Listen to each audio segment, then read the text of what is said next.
The story you are about to hear is true. Only the names have been changed to protect the innocent. Fatima Cigarettes, best of all long cigarettes, brings you Dragnet.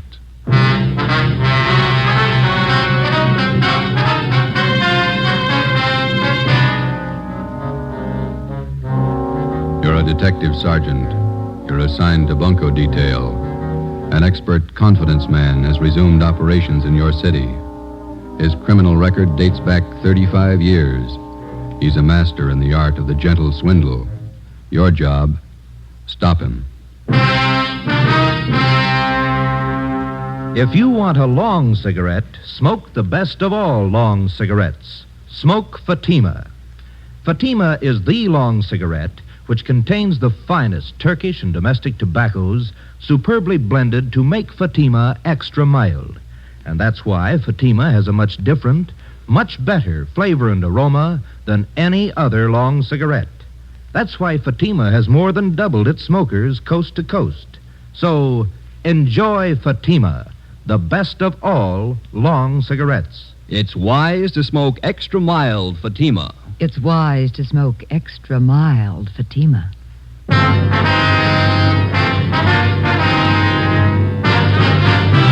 Dragnet, the documented drama of an actual crime. For the next 30 minutes, in cooperation with the Los Angeles Police Department, you will travel step by step on the side of the law through an actual case from official police files. From beginning to end, from crime to punishment, Dragnet is the story of your police force in action. It was Tuesday, July 28th. It was warm in Los Angeles. We were working the day watch at a bunco detail. My partner's Ben Romero. The boss is Thad Brown, chief of detectives. My name's Friday. I was on the way back from the record bureau, and it was 10:45 a.m. when I got to room 38, bunco fugitive detail. Friday? Captain, they're bringing him in now. Sit down. Thanks. There's the mama sheet on him. Oh, Gentleman Wallace. I thought he was out of our hair for good. So did I till this turned up. I heard he was working New York. Look at the package on this guy. Feels like a good-sized dictionary. Yeah. Check the date of his first arrest there. June 2nd, 1913. He's been in and out of jail all over the country. Look, Lane County, Oregon, forgery. Bum check beef, San Francisco, 1914. Embezzlement, Santa Ana. Parole violations, Seattle, Portland. More checks, Reno. Billings, Montana, forgery, 1920. Dayton, Ohio, Pittsburgh, New York, grand larceny. Bunco Raps, Las Vegas, Cleveland, Chicago. That's only the first page. There's a couple more there. Yeah, it reads like a novel. Just about as long. What's the story on Wallace this time? What have we got? He reached a couple of used car dealers Saturday. Took them for $2,000 each, and we can't touch him. Why not? How'd he work it? Well, Saturday afternoon, he went to a car lot on the corner of South 3rd and Washington, and he bought a 1948 Lincoln sedan. Showed him his identification, wrote a check for $1,500 for a down payment, and drove away. Another bum check deal. That's a little more than that. About 45 minutes after he left, he drove into another used car lot 2 blocks away from the place where he bought the Lincoln. Yeah. Told the salesman there that he didn't like the car and he wanted to trade it in on another one. The salesman offered him $900 less than he paid for it. Wallace accepted and offered them a personal check to cover the balance. And the salesman went for it? Almost.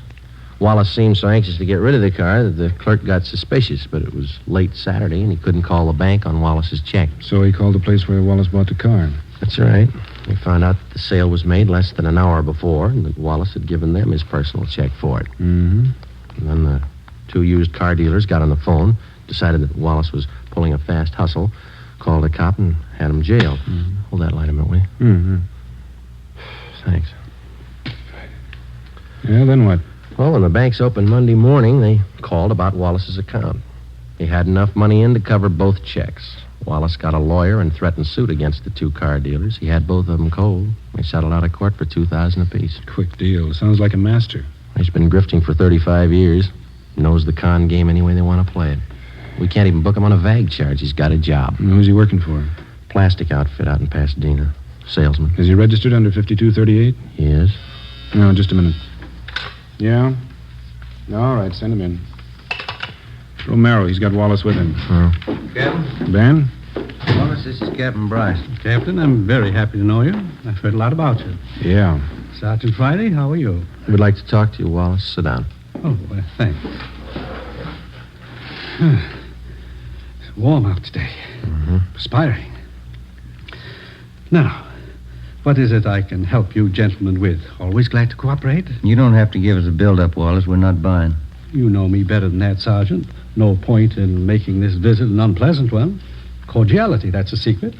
My mother always used to tell me that. She used to say... Look, mister, you're not here to get the keys to the city hall. You're here for investigation. I'm here out of courtesy, Captain. My lawyer informed me I didn't have to come. I don't believe in making enemies, that's all. For a guy that's not trying, you've done pretty well, haven't you? Now, how long do you plan to stay here in town? Los Angeles is my home. It's my place of business. That's fine with us, Wallace, just as long as it's honest. Now, let me hand you a piece of advice. You try copping any more jobs in this town, and we're going to lean on you, understand? I don't think I do understand, Captain. The incident with the used car dealers, I hope that isn't what upset you. You guessed it, and it better be the last caper you try around here for a long time. I had every right to take action against those car dealers. False arrest. They humiliated me. They damaged my reputation. Here's your reputation, Wallace. 35 years of it. 10 jail terms, larceny, bunco, forgery. Have you ever heard of rehabilitation, Sergeant? Oh, yeah. I did my time. I don't owe them a day. I've got an honest job. I've been off the grift for years now. And take a hint, Wallace. Stay off. You'll do better. That's all, Wallace. Just remember, the next time we tag you, you're going to fall hard. You got it straight? Captain, I've been square since I got to town. I'm not switching. Is that it? That's all. Well, that wasn't so bad. Would you gentlemen care to have some lunch with me at the club? Just a snack? No, thanks. Sure, I can't persuade you. Club's just up the street. Fine food. Some other time, Wallace. Goodbye. Well, goodbye, Sergeant.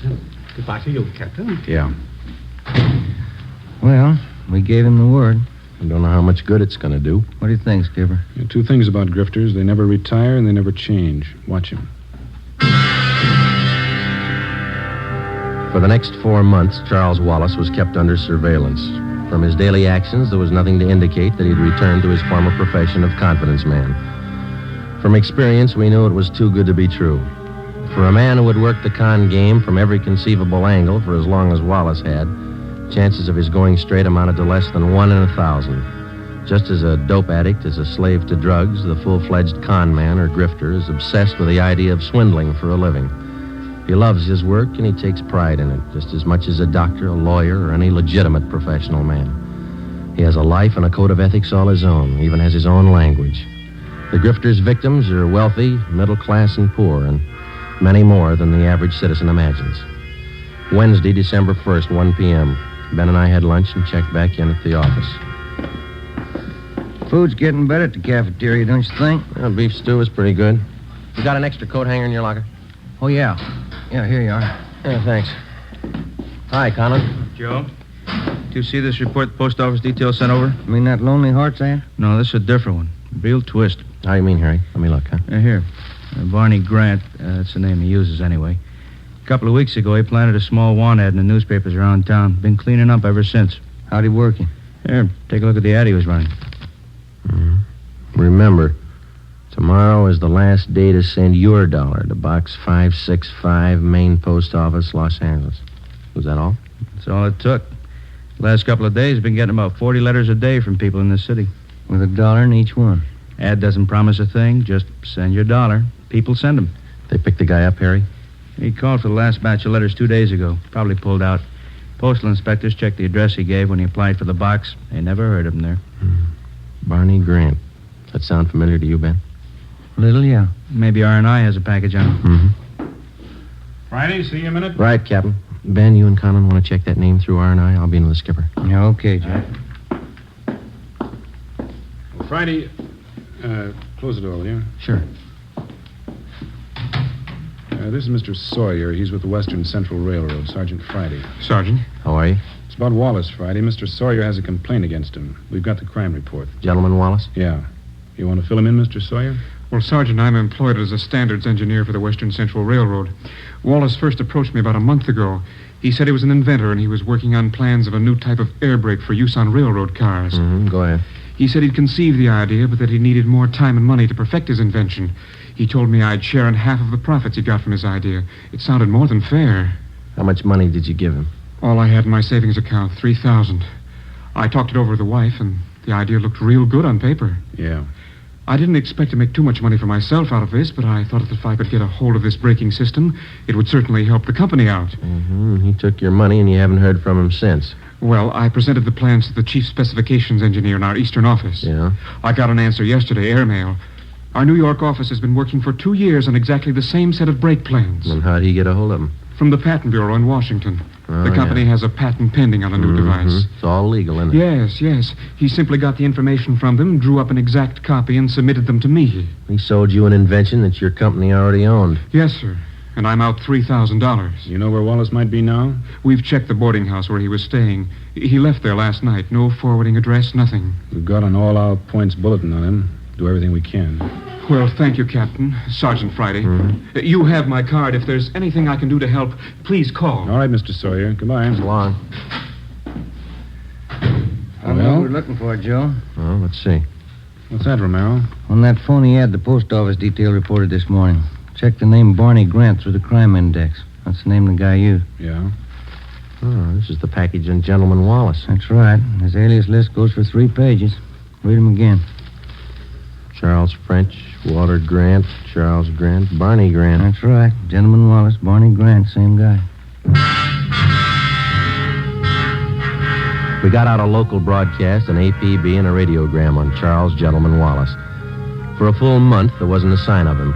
Then we received a communication from the Denver, Colorado Police Department. Wallace had cashed worthless checks in that city in the amount of $2,500, and then he'd skipped town. But before he left Denver, he managed another deal. He sold 30 cartons of electric razors, which 1, did not belong to him, 2, had been stolen from another con man and resold, and 3, the razors didn't work in the first place. The mechanisms had been taken out and replaced with lead weights. Another 60 days passed before we got the next report on Wallace from Cleveland, Ohio. By means of forged papers, 2 well-versed assistants, or ropers, and a fast line of talk, Wallace had sold a Cleveland hardware concern a shipment of 10-penny nails, much below the market price. He collected $1,200 as partial payment for the shipment, but it was never delivered. 8 a.m. Monday, March 3rd. Ben and I checked in for work after a weekend off and found a message in the book to report to Chief of Detectives Thad Brown.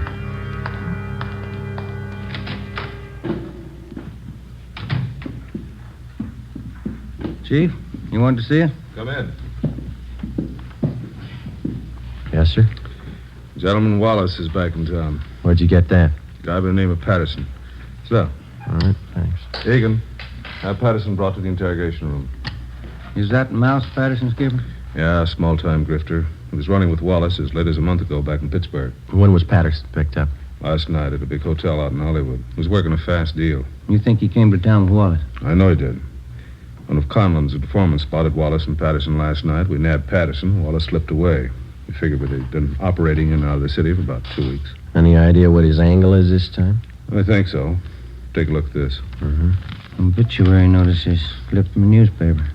How do these tie in? The con artist takes a dead man's name from the obituary list, finds out a little bit about him, and writes him a letter. He writes the dead man a letter. Here's a sample we had reported to us. Read it.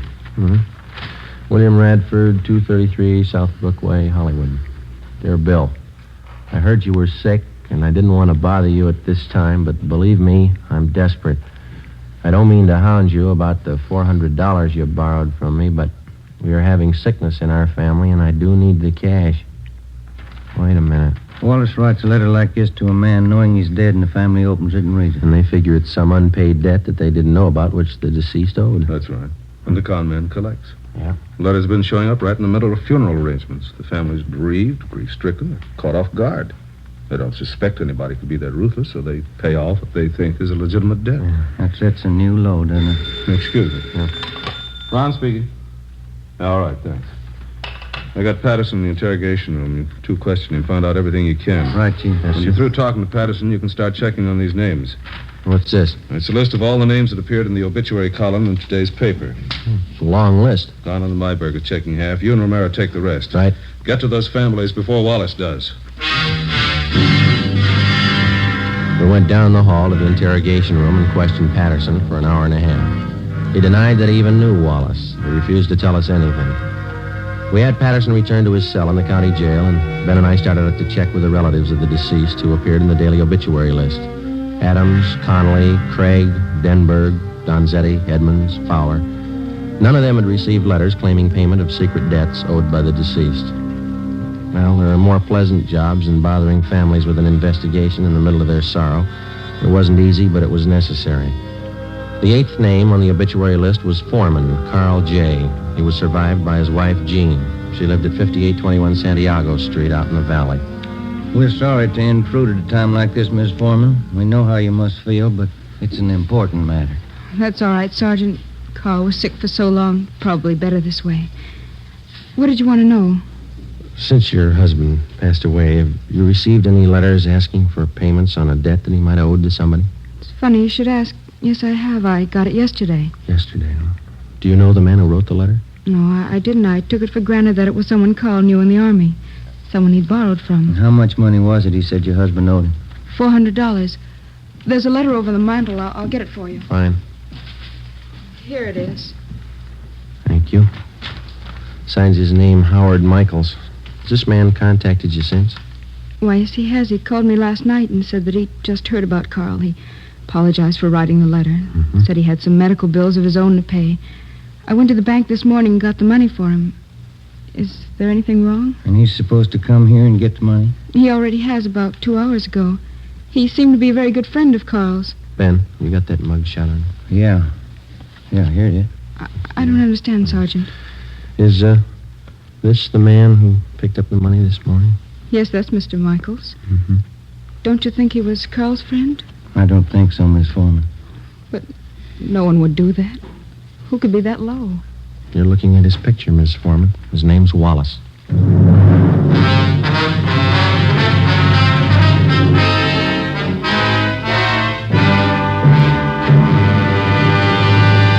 You are listening to Dragnet for the step-by-step solution to an actual police case.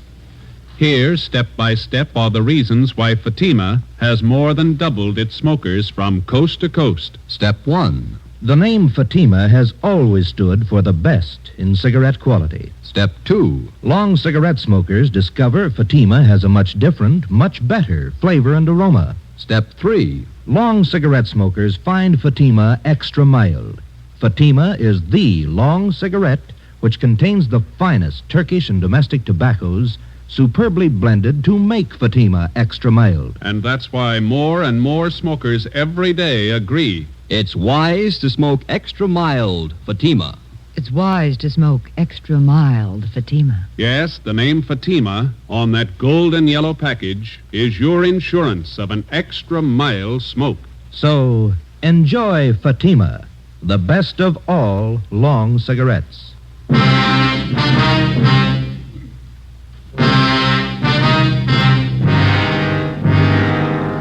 Over the past century, the confidence man here in the United States has earned the dubious title of aristocrat of the underworld.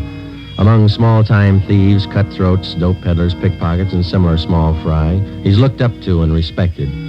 The true con man does not consider himself a crook or a thief in the ordinary sense of the word. He's smooth, courteous, fast-talking, and he lives by his own code of rules. He never uses violence. He makes his living by his wits alone.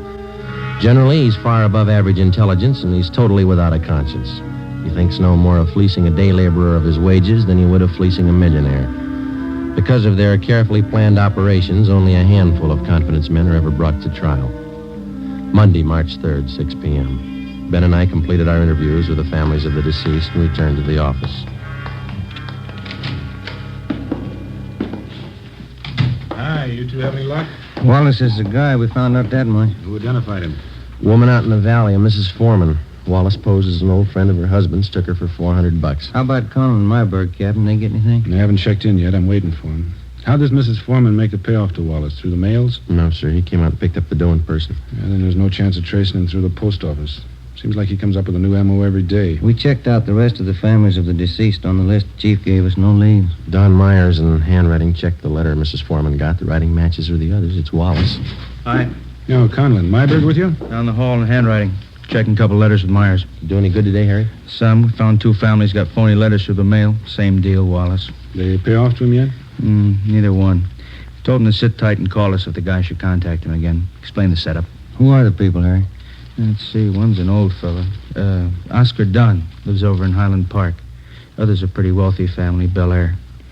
Here it is. Elizabeth Secor, she's the wife. Mm-hmm.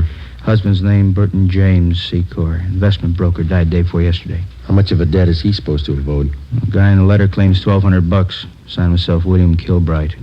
The letters mention anything about how the payoff's supposed to be made?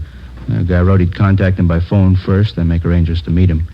Both families will call as soon as they hear from him. Now, if he doesn't change his M.O., we're set. Conlon, you and Myberg stick with the family in Highland Park. Make sure they understand perfectly what the setup is. If Wallop makes a contact, be there. Okay, Cap. Joe, you and Ben cover the family out in Bel Air. Okay, you got Secor's address here? Well, here's a crime report. It's got all the dope. Good. Yeah, I'll grab it. Bunko, fugitive, Conlon. Yes, ma'am? When? All right, thanks. We'll take care of it. Secors. Wallace just called him. What's the pitch? Wants to pay his respects. He's going to visit him tonight.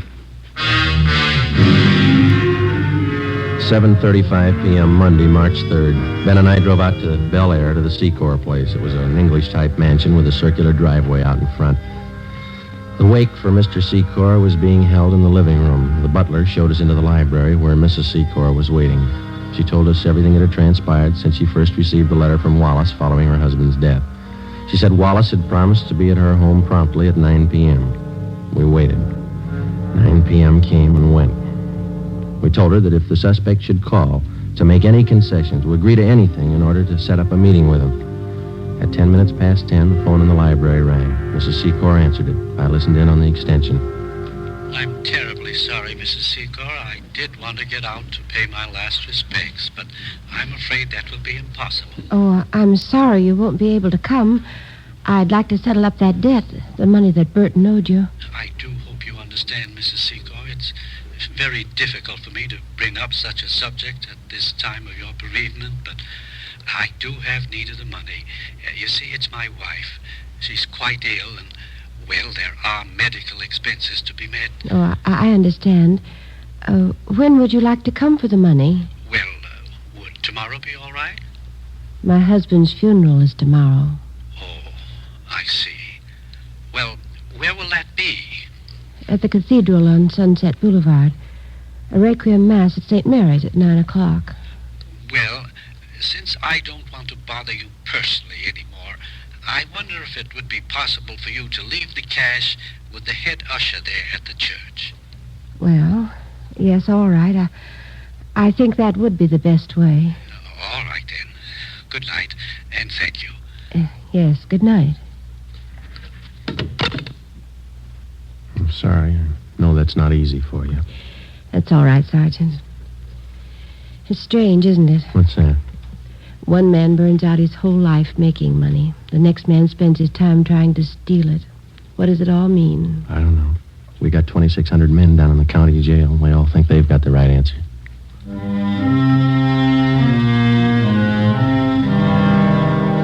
Tuesday, March 4th, 9 a.m. In St. Mary's Cathedral on Sunset Boulevard, the final rites, a Requiem High Mass, was being celebrated for Burton James Secor. Ben and I were stationed at the rear of the church. Conlon and Myberg, together with two other men from Bunko Detail, covered the side exits. An extra detail of men were placed at strategic points around the cathedral. The head usher stood a few feet from the main entrance. With him, he carried a plain manila envelope filled with pieces of newspaper cut to resemble the size of currency, along with a $1 bill. He had instructions to hand over the envelope without question to the person who asked for it. 15 minutes past 9, Joe. Yeah. You see that head usher all right? Yeah, I got him spotted. All right. Pretty good-sized crowd here. Secor must have had lots of friends, huh? Yeah. Nice choir. Just wondering, Joe. What's that? Suppose he doesn't show up? Well, that's possible. He might have gotten suspicious. Could be. What time you got now? It's 9:20.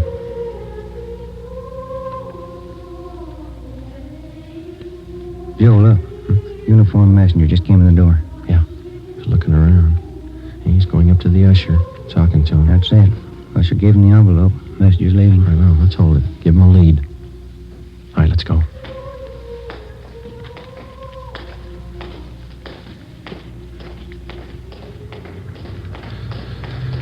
let's go, Ben. Don't lose him. He's getting into that cab. Come on.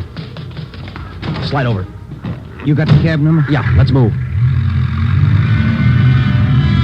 10:30 a.m. Ben and I trailed the cab to a bus depot in downtown Los Angeles. We followed the messenger in and watched him check the manila envelope in a key locker. We waited. At 11:45 a.m., another uniformed messenger entered the bus depot, picked up the envelope, and left. We followed him to the Union Railroad station, where he left the envelope at the traveler's aid desk. At 3 p.m., the envelope was still there, unclaimed. No sign, Joe. What do you think? I don't know. It's a pretty fancy switch he's got worked out. Yeah. What time's the next train leave? 3:25. Coast Limited for San Francisco. It's 3:21 now. Wait a minute. See that porter over at the desk there? I'm talking to that girl there. I don't know. That's it. She's giving him the envelope. Come on. Yeah.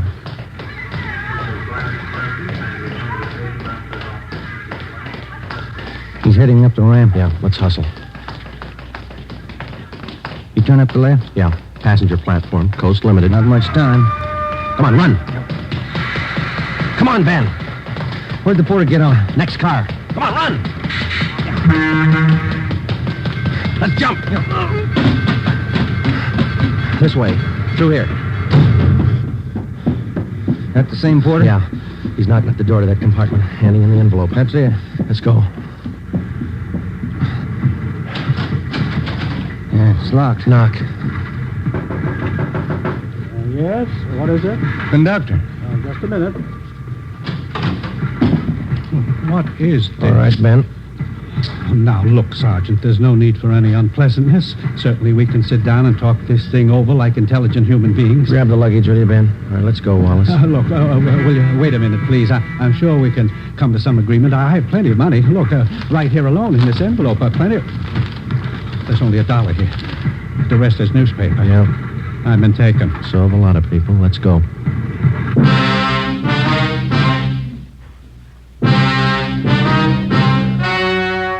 The story you have just heard was true. Only the names were changed to protect the innocent. On June 23rd, trial was held in Superior Court, Department 87, City and County of Los Angeles, State of California. In a moment, the results of that trial. It's amazing how many long cigarette smokers are changing to Fatima. Here is the actual report. From coast to coast, Fatima has more than doubled its smokers. Yes, more and more smokers every day are discovering that Fatima is the best of all long cigarettes. Long cigarette smokers find Fatima has a much different, much better flavor and aroma. Long cigarette smokers find that Fatima is extra mild because it's the long cigarette which contains the finest Turkish and domestic tobaccos superbly blended to make it extra mild. So enjoy extra mild Fatima, best of all long cigarettes. It's wise to smoke extra mild Fatima. It's wise to smoke extra mild Fatima.